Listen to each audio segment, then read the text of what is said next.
저분이 받았습니다. 일단 축하 박수. 축하 박수, 축하 박수. 아, 축하드립니다. 축하드려요. 우리 이제 앞으로 배워서 받을 물건들이 이런 거니까요. 한번 보시고, 떻게 분석을 하는 건지, 그 다음에 출구 전략은 어떻게 세워야 되는 건지, 같이 한번 보도록 하겠습니다. 물건은. 1차 1억 8,500인데 쫙 떨어졌다가 다시 1차가 1억 8,500에서 시작해서 110만 원 더 쓴 마음은 뭘까요? 떨어지려고 들어간 거죠? 1억 8,600으로 910만 원인데 그럼 300이 아꼈네요. 그러니까 제가 만약에 내가 이 금액을 쓴다 그러면요. 저는 이렇게 생각할 것 같아요. 아무도 안 들어오면 내가 받아야 되겠다. 그런 마음이 110만 원 더 쓴 건데 여기서 바라는 게 뭐가 있어요, 그러면? 110만 원, 둘 중에 하나잖아요. 누가 들어오면 떨어질 건데. 그죠? 아무도 안 들어오면 내가 받아야 되겠다. 그럼 단독 입찰 당연한 거지. 맞잖아요. 왜 단독 입찰이냐고 물어보면 안 되고. 당연히 내가 혼자 받아야 되겠다는 마음이 내가 여기서 한 1억 9천 얼마를 썼다든가 이런 몰라도. 잘 받으셨습니다. 잘 받았어요. 금액적인 거에는. 자, 또 물건 이제 봅시다. 관악구 본수원동에 있는 빌라입니다. 빌라. 이렇게 생겼다네요. 엘리베이터 있어요, 없어요? 빌라 엘리베이터 있어야 되니까. 있어요, 없어요? 없죠? 없는데 다행인 건, 1층이라. 계단, 반 계단이에요? 한 계단이에요? 한 계단? 쭉 올라가면. 그죠? 방은 몇 개? 두 개고. 그죠? 화장실 하나 있고. 돼 있죠. 특별히 그 다음에 사용승인 언제 받았습니까? 16년 됐으니까 새 거네요. 새 거고. 주차장 있고. 그죠? 주차장 있고. 평수는 7평인데 12평형이라고 되어 있는데요. 빌라는 평수로 얘기하지 않습니다. 우리 이제 현장반 수업하면 이제 그런 것들 하는데 조사할 때 7평짜리 방 보여주세요. 7평인지 8평인지 10평인지 그렇게 따지지 않아요. 방이 두 개냐, 세 개냐, 화장실이 두 개냐, 하나냐, 엘리베이터가 있냐, 없냐 이런 걸로 따지지. 평수 잘 모릅니다. 왜 그러냐면요. 여기는 지금 몇 평이라고 되어 있습니까? 존용 면적이 7평인데요. 7평이 훨씬 큽니다. 음. 왜? 확장하거든요. 여기 보시면 이 확장형 보이세요? 확장, 확장, 확장. 요거는 평수에 들어가지 않습니다. 전용 면적이 안 들어간다고요. 이 서비스 면적이라. 그러니까 7평인데 15평이 되기도 하고요. 싹 둘러서 확장해가지고 다 확장했거든요. 근데 재밌는 건 이 확장한 건 이 도면밖에 안 나와요. 건축물 대장에도 안 나옵니다. 불법은 아니, 합법입니다, 이거. 합법이에요. 1.5m, 폭이 1.5m, 길이는 상관없어요. 확장할 수 있다고요. 합법적으로. 그래서 요즘은 다 확장합니다. 이렇게. 확장한 거 면적이 안 들어가기 때문에 7평짜리 보여주세요. 10평짜리 이렇게 못 한다고요. 그래서 뭐 7평이라고 해서 7평에 방이 어떻게 두 개 들어가? 그럼 엄청 커요. 다 확장했으니까. 어떤 데는 확장을 안 하면 좀 작습니다. 그래서 왜냐면 대충 방 크기가 면적이 나오기 때문에요. 근데 막 억지로 방을 만들고 그러진 않아요. 그렇기 때문에 보통 빌라는 방이 두 개냐 세 개냐. 옛날엔 그랬거든요. 방이 두 개면 2억. 서울시에서 방이 세 개면 3억 이랬어요. 지금도 옛날 좀 가면 있습니다. 그 정도. 근데 지금 이제 많이 뛰어서 그렇지. 그래서 옛날에 불분율이야. 보통 방 세 개면 3억대. 방 두 개짜리면 2억대예요. 거기서 이제 엘리베이터가 있느냐 없느냐 해서 1, 2천 빠지고 화장실에 방이 세 개인데 두 개냐 하나에 따라서 또 빠지고 뭐 이랬어요. 좀 그렇게 나와 있었는데 지금은 이제 좀 달라지고 공사비가 많이 올랐으니까 그렇게 보시는 겁니다. 이렇게 보고 그러고 원래는 이제 토지 연계 확인부터 봐야 되는데 우리는 처음이니까 우리 유튜브 봅시다. 먼저 이제 말소기준 권리 배운 대로 말소기준 권리가 뭐예요? 뭡니까? 2024년 3월 19일 주택도시보증공사죠.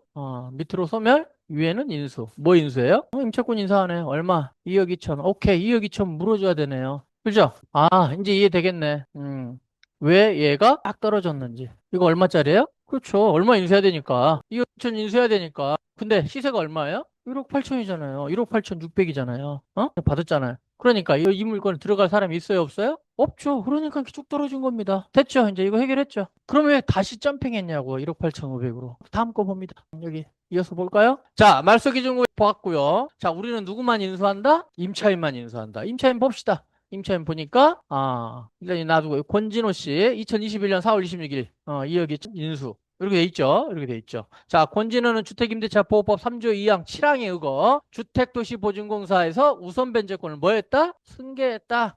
이 얘기는 무슨 얘기예요? 승계했다는 얘기는 얘는 권진호는 주택임차권 등기를 해놓고 나갔다. 오케이. 그 얘기잖아요. 됐죠? 그러니까 이 집은 지금 뭐다? 표면적으로 공실이다. 아닐 수도 있습니다. 공실이다. 아무튼 어쨌든 간에 그러면 내가 낙찰받으면 얼마를 물어줘야 된다? 2억 2천을 물어줘야 되니까 1억 8천짜리인데 2억 2천을 물어줘야 되니까 아무도 들어오지 않았죠. 자, 그러다 보면 주택도시보증공사가 지금 돈을 물어줬으니까 이 물건에 낙찰을 받으면 이제 주택도시보증공사가 2억 2천을 받아가겠네요. 그죠? 받아가려고 계속 기다리고 있는데 사람들이 입찰을 해요, 안 해요? 안 하죠. 안 하면 돈은 계속 묶여 있죠. 한 집, 두 집, 10집, 20집 묶여 있으면 돈은 잠겨 있으니까 허그는 이 돈을 갖다 쓸 수가 있어요, 없어요? 없죠. 그래서 나온 임시방편이 뭐냐? 이겁니다. 2억 2천을 안 물어줘도 되니까 입찰만 해줘. 라고 얘기한다고요. 낙찰 받으면 그 금액만 내가 받고 떠날게. 그러면 누군가 낙찰을 받겠죠. 2억 2천이 계속 묶여 있는 게 좋아요. 1억 8천이라도 돈이 들어와가지고 그걸로 다른데 또 뭐예요? 보증금 물어주는 게 낫겠어요. 허그는 기관이라고요. 개인이 아닙니다. 그죠? 이게 하나만 2억 2천이지 묶여있는 게 한 2천억 넘어요. 지금 1,000개가 넘기 때문에 서울시에 2천억이 돈이 돌질 않는다고요. 허그가 그래서 지금 마이너스입니다. 여러분이 낸 세금으로. 그러니까 돈이 2천억이 아니라 1,000억이라도 회수가 돼야 돌릴 거 아닙니까? 그래서 허그가 포기했다. 주택도시보증공사에서 우선 변제권만 주장하고 뭐를 포기했다? 계약력, 즉 나 돈 받는 거 포기할게. 앞에서 무조건 2억 2천 받는 거. 낙찰만 받으면 아무 금액이나 내가 받고 우선 변제권 먼저 받고 떠나줄게 이 얘기죠. 그러니까 확약서를 냈으니까 조건이 바뀌었네요. 그래서 다시 얼마로 올린 거예요? 1차 가격으로 올려서 진행한 거죠. 왜? 요 금액이 받아도 이제 나는 더 이상 물어줄 게 있다 없다? 없다. 오케이. 권리부서 쉽니다. 이게 이제 우리가 실무반에서 하는 거. 여기까지가. 자, 이제 2반에서 하는 거. 봅니다. 자, 이런 물건이 나오면요. 필요 없습니다. 다른 거 이거 다 임차인 다 필요 없고요.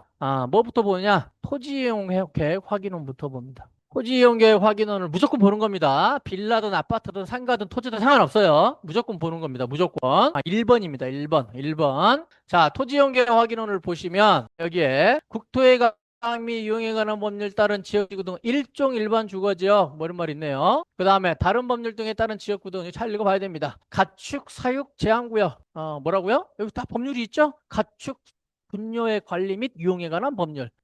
소다 키우지 말라 냄새 난다고 여기 이 땅에다가 상대 보호구역 있죠? 여기 다 써져 있어요. 서울시 동작관악교육지원청 고시 교육환경보호에 관한 법률. 법률 있잖아요. 이 법률이 다. 이건 뭐냐? 상대보, 이건 이제 상가랑 관련이 있어. 나중에 상가. 업종제한이거든요. 이게 업종제한을 한다는 건데, 이건 상가 아니니까 넘어가고. 대공방어협조구요. 대공방어협조구. 대공방어가 뭔지 아세요? 대공. 비행기 날라오면 방어한다는 거예요. 어디서 비행기가 날라와요? 북한에서 비행기가 날라오면 방어하는데 뭐 해달라? 협조하는 구역이라고요. 무슨 얘기냐면 자 그러면 땅에서 쏴가지고 비행기 맞추는 게 쉽겠어요? 한 100층에서 쏴서 맞추는 게 쉽겠어? 그렇죠. 비행기랑 가까워야지 더 맞추기 쉽겠죠. 무슨 얘기냐? 높은 층은 옥상 군에다가 협조하라고요. 거기 대공포 갖다 놔야 되니까. 그 얘기예요. 그래서 롯데타워에도 대공포가 있어요. 거기 상주합니다, 군인이. 대공방어 협조구역이니까. 얘 4층 상관이 있어요 없어요? 군인이 올까 안 올까? 안 와. 우리랑 상관없다고. 질 거예요? 그럼 생각해보고. 요즘 문제되는 게 조금 있는 게 뭔지 아세요? 서수동에서 70층 80층 진다고 그러잖아요. 군사협조 들어갔어요 지금. 대공방어 협조하라고. 그랬더니 이제 집값 떨어진다고 또 해가지고 약간 마찰이 있나 봐 주민들이랑. 거기 나옵니다. 자 그럼 내가 있는 데가 30층이었어요. 내 주변에 30층이 제일 높았다고 여기가. 30층에 있습니다. 대공방어를 갖다 놓는다고요. 왜? 옷 맞춰야 되니까. 근데 옆에 50층짜리가 지어졌네? 그럼 골이 이사 갑니다. 한 지역에 뭐 여러 개 놓지는 않으니까 이렇게 이사 가요. 그 얘기야, 그 얘기. 나중에 개발해가지고 여기다 한 100층 지으면 거기 뭐 해라? 옥상 문 열어라 이 얘기라고요. 어려운 얘기잖아. 우리랑 상관없죠? 여기 써있잖아. 그래서 몇 미터라고 돼 있어요? 위탁 고도가? 194m가 넘으면. 상관없죠? 읽으면 다 압니다. 군사기지 및 군사시설 보호잖아. 과밀 어쨌건요. 이건 뭐냐? 과밀. 과밀. 서울 수도권에 16개 지자체가요. 16개 시가 사람이 너무 밀려 있잖아요. 서울 1000만, 서울 900만 지금. 그 다음에 수도권이 1100만. 그래서 한 2000만이 수도권에 있죠. 그만 들어오라고. 과밀해 억제한다고요. 과밀 억제권역이야. 16개 시. 이게 어디서 나오냐면요. 우리 실무반에서 보면 그 최우선 변제금 할 때 나와요. 과밀 억제권역은 얼마 이렇게 그때 나오거든요. 그때 과밀 억제권역이랑 그래서 16개 시야. 뭐 서울시, 뭐 인천시, 뭐 여기 뭐 의정부, 뭐 양주시 뭐 이렇게 쭉해서 나오거든요. 아무튼 거기서 보시면 되고 이런 데는 그럼 이건 뭐냐? 이것도 사람이 모이는 거. 사람이 모이는 건물을 지으면 과태료 매기 중과하겠다 뭐 이런 내용이야. 공장 서울시에다가 공장 짓는데요. 그럼 사람들이 모이죠. 모이죠? 그러면 공장을 굳이 한다. 이 공장을 지으면 개인이 하는 게 아니라 법인이 하죠? 그럼 법인이 세울 거 아니에요? 법인이 본점을 과밀 적금으로 들어오면 취득세가 12배예요. 이렇게 매긴다고요. 12%막 이렇게. 들어오지 말라고. 밖으로 나가라고. 이게 과밀 적금액입니다. 이번에 이제 서울시가 그 서울대병원인가 뭐 해가지고 소송해서 이겼던데 병원이 있으면 사람들이 몰리죠. 잠실 롯데타워요. 지으니까 그쪽으로 사람들이 몰리죠. 그러면 이런 과밀 억제권역이니까 그 안에서 분담금들이 나와요. 뭐 교통유발 분담금이라든가 뭐 이런 것들이 과밀 억제권역이 있어서 그래요. 공장은 어디다 지어라? 그래서 그러면 공장은 서울로 못 들어오면 어디로 가라? 그럼 어디로 가냐 이 말이죠. 그래서 공장을 지을 수 있게끔 해줘야 되겠죠? 그래서 성장관리권역이라는 게 있어요. 그게 남북입니다. 그래서 우리가 보면 포천시, 파주시, 김포, 화성, 공단 있죠? 안산 그런 데로 가라고. 그게 성장관리권역이에요. 그쪽으로 가면 취득세 면제, 뭐 5년간 법인세 안 내도 돼. 뭐 이런 식으로 한다고요. 지향하는 거고, 서울 과밀억제권으로 들어오는 건 지양하는 거고요. 됐죠? 자, 이제 중요한 건 이건 우리랑 관계가 없는데 요거 밑에 토지거래 계약에 관한 허가구역. 이게 무슨 얘기예요? 토지를 거래할 때 뭘 받아라? 허가 받아라. 자, 빌라는 허가 받아야 돼, 안 받아야 돼? 빌라는 토지 위에 있다, 물 위에 있다? 그럼 허가 받아야 돼, 안 받아야 돼? 받아야죠, 당연히. 땅 위에 있잖아요. 그 얘기야. 이게 참 웃겨요. 그러니까, 토지거래 허가인데, 아파트를 허가받으라고 하잖아요. 왜 허가받아야 되냐? 땅이 있잖아, 땅이. 대지권. 그죠? 그 땅 사야 되잖아요. 건물만 사면 허가 안 받아도 돼요. 근데 건물만 살 수 있나, 아파트 살 때. 빌라 살 때 내가 건물 살 수 있어요? 땅 딸려오잖아요. 둥둥 떠서 다니는 거 아니잖아. 그죠? 예. 토지거래 허가를 받아야 된다. 그런데 쭉 보세요. 토지거래 허가구역인데 여기 써져 있네. 뭐라고 써 있어요? 모아타운 내 지목이 도로인 걸로, 도로 토지인 걸로만 한정한다. 아하. 그러면 토지거래 허가구역인데 지목이 뭐인 것만 허가받다고요? 도로인 것만. 도로 쪼개지 말라는 얘기입니다. 그럼 다른 거는 상관 있다 없다? 없다.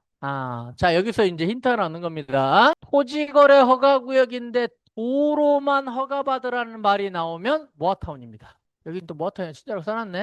우리는 토지거래 허가구역이라고 읽고 여기서 뭐 한다고요? 모아타운 한다고요. 즉 뭐요? 아파트 들어오는 지역이라고요. 오케이. 여기가 아파트가 들어오는구나. 거기서부터 봐야 됩니다. 그럼 요 지역은 지금 뭐가 들어온다고요? 아파트가 들어오니까 아파트가 들어오는지 찾아봐야 되겠죠? 제가 하는 방식 그대로 보여주고 있는 겁니다. 그러면 여기를 찾아보시라고요. 인터넷으로. 찾았더니 또 이렇게 잘 적어 놓는 번호. 이게 있습니다. 여기 써있죠? 봉천동, 은천동, 모아타운, 소액투자, 급매물, 뭐 매매 완료됐다네? 자, 이렇게 있다고요. 그림이 나옵니다. 여기가 은천 1구역, 은천 2구역. 이래서 요렇게 1-1부터 1-5까지, 2-1부터 2-5까지 이렇게 있네요. 그럼 여기다 지금 뭐 한다고요? 요렇게 각각의 조합을 만들어서 아파트 짓겠다 이런 내용입니다. 그럼 이제 여기서 조금 이제 우리가 공부를 하면 지금 예습하는 겁니다. 이제 공부를 하면 더 깊게 들어가면 이제 모아타운은요 가로주택 정비 사업을 배워야 되거든요. 가로주택 정비 사업이 모여가지고 모아타운이 되는 거니까 그럼 가로주택 정비 사업이 어디까지 갔는지 찾아봐야 됩니다. 아직 이제 초기 같아요. 어디에 갔는지. 그래서 조합 설립. 그리고 좋은 게 엊그저께 그제인가 발표됐더라고요. 가로주택 정비 사업이 정비 사업이 동의율이 80%입니다. 모아타운이요 80%거든요. 80% 동의율이. 왜 그러냐면 조금 신축들이 많기 때문에 80%를 동의를 받아라 이랬는데 법이 통과가 돼가지고 75%로 하향 조정됐습니다. 엊그저께 내년 2월부터 시행입니다. 가로주택 정비 사업이 내년 2월부터요 75%로 내려갔습니다. 좋은 거죠.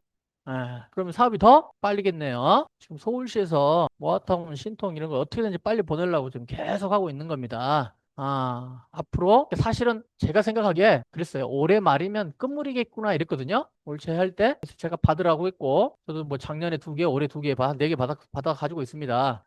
그렇게 해서 받으라고 했더니 이제 받으셨는데 끝물이겠구나 했는데 아니야 연장됐어요. 627로 해가지고 금융으로 확 때려버리더니 사람들이 확 쫄아가지고 아직 기회가 있습니다. 내년 한 상반기까지는 괜찮을 것 같아요. 시장에 살 수 있는 기회가 있다고요. 살 수 있는 기회. 그래서 조금 시간이 늘어난 것 같아요. 그래서 한번 관심 있게 봐야 됩니다. 그래서 여기는 지금 뭘 하고 있다? 모아타운. 지금 뭐 들어온다고 향후에? 아파트 들어온다고요. 그럼 입주권을 줍니까? 줘요. 이거 줍니다, 이거는. 무조건 받으면. 지금 사업 초기라서. 그럼 사업이 이제 초기냐, 중기냐, 말기냐에 따라서 대응이 좀 다릅니다. 그리고 금액도 달라집니다. 금액도 달라진다고요. 네, 이런 것들이. 이런 걸 이제 배우셔야 돼.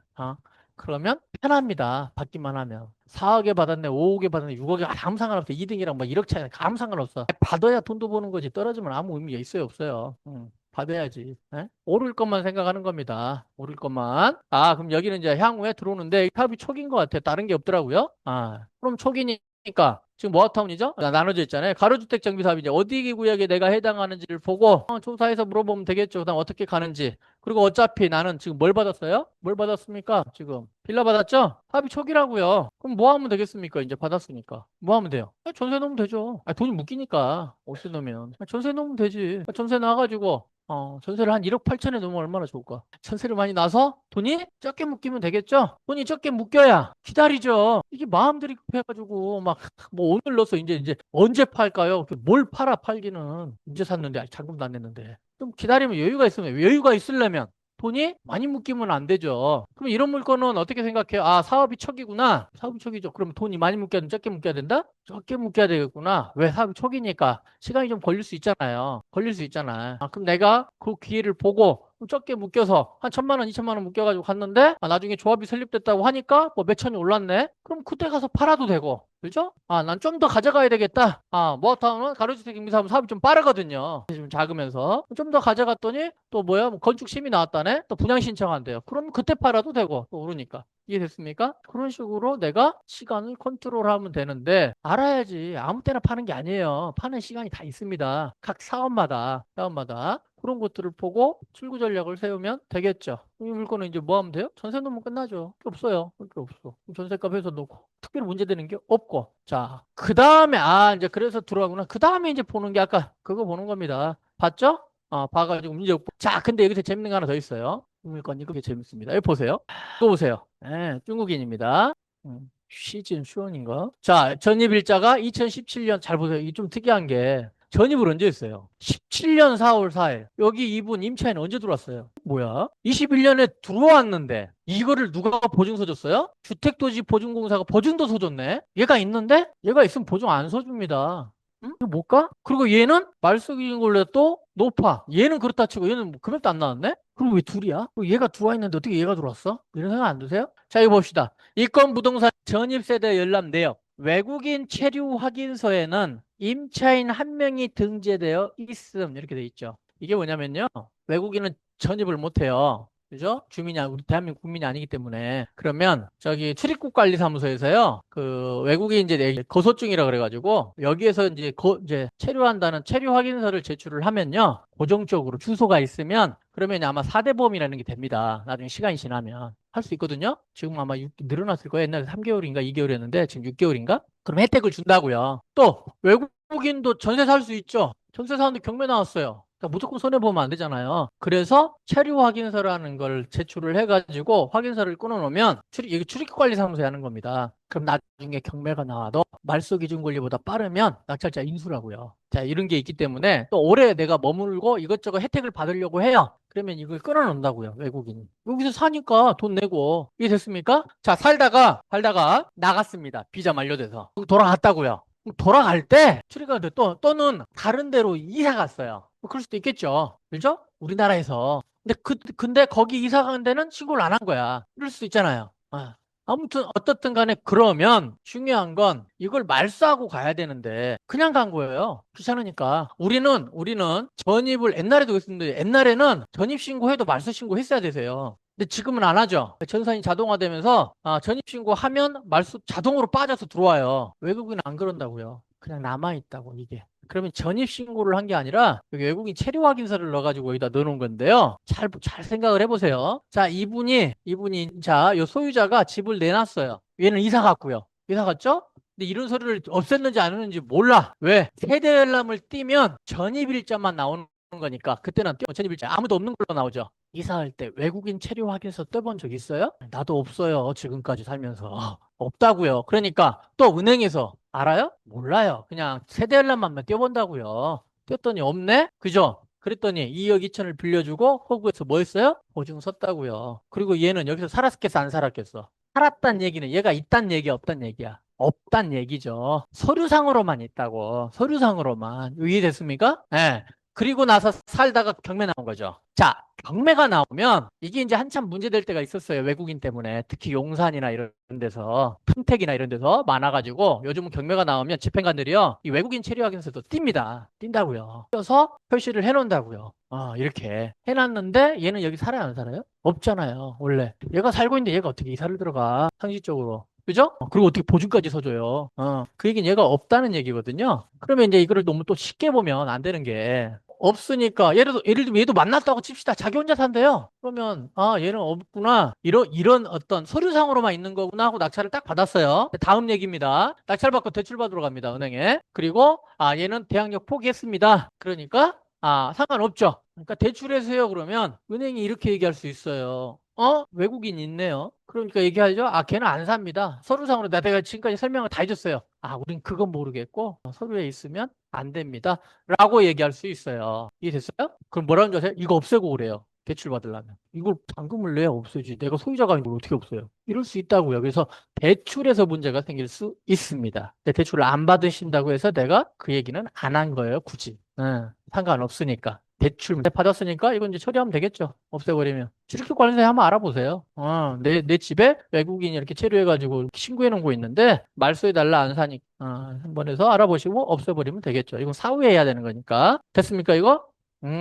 갑자기 또 뭐 까다롭겠습니까? 안 산다는데 내가 소유자인데? 가서 그냥 신고만 하면 될걸요? 예. 우리 전입신고하고 말소하는 거 되게 쉬워요. 주민센터 가서 그냥 신청사항만 쓰면 끝나요. 없어집니다. 시간이 좀 걸려서 그렇지. 걔들이 확인하고 하는데. 저도 모르겠어. 이건 나도 말씀 안 해봐가지고. 근데 한번 알아보세요. 뭐 이것도 공부 좀 어차피 내 건데. 이런 게 있으면 싫다. 물론 앞으로 뭐 대출을 받고 임차인 놓을 때도 상관없을 겁니다. 안 나오니까. 좀 찜찜하잖아. 뭐가 있다는 게. 그냥 하면 돼요. 내가 소유자니까. 경매로 받았고 안 산다.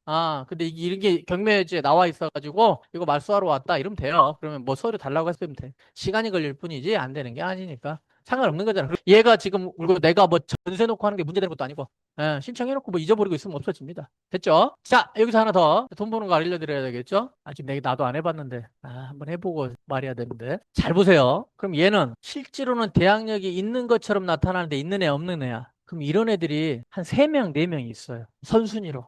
쫙 있어. 한 임차인이 8명인데 4명이 이런 애들이야. 섞여서. 그러면 대출이 안 돼요. 그러면 또 내가 얼마인지 모르니까 입찰을 할 수 있어요, 없어요? 없죠. 다 가고요, 다 가고. 대림동이나 이런 데 가면 중국인들이 많다고요. 근데 이런 애들이 쫙 있다고요. 어떻게 합니까? 딱 보면 압니다. 집은 5개인데 임차인이 한 열 몇 명이야. 이 말이 됩니까? 집이 5개밖에 안 되는데?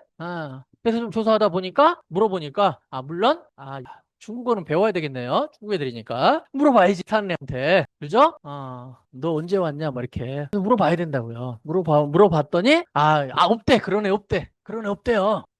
그러면 얘는 뭐만 있는 거, 이런 케이스라고요. 내가 물어줄 돈이 있다, 없다? 그렇지. 쫙 떨어져서 싸게 받았더니 물어줄 돈이 없네. 나머지 애들은 후순위고 괜찮겠죠? 그렇게 될 것 같지 않아요? 어차피 대출 안 돼요. 또 대출 되냐 자꾸 물어보지 말고 어차피 대출하면 실거줘야 되니까. 대출 안 된 상황에서는 크게 먹어야지. 안 그래요? 일반 물건 해가지고 5억, 10억씩 넣어가지고 현찰 넣어서 차 이런 거 하는 게 낫지 않겠습니까? 어차피 또 똑같이 돈 넣는데 대출도 안 되는데. 그래서 제가 지금 보고 있는 게 다가구 대출 안 되는 거, 지분 이런 쪽을 많이 보고 있는데요. 대출 안 되기 때문에 이 다가구가 괜찮아요. 생각을 해보시라고 회차를 넣을 때 이런 애들 있으면 돈도 안 물어주는데 얘들이 딱 보태주니까 얼마나 좋습니까? 10억짜리가 5억까지 떨어져요. 모르니까 얼마인지도 모르고 조사도 안 되고 또 외국인이네. 중국 애들이니까 또 무서워가지고 안 무서워요. 나 3년 살다 왔거든요. 먹을 거 먹고 다 눈 2개고 입 하나야. 걱정하지 마. 팔 2개고. 안 무섭습니다. 뭘 무섭다고 또. 대림동 가면 거의 중국입니다. 그런 걸 한번 생각해 볼 만하다. 제가 이걸 보면서 느꼈습니다. 그럼 또 보입니다. 물건이 재밌는 거. 됐죠? 이 물건은 이렇게 해서 분석을 마치도록 하겠습니다.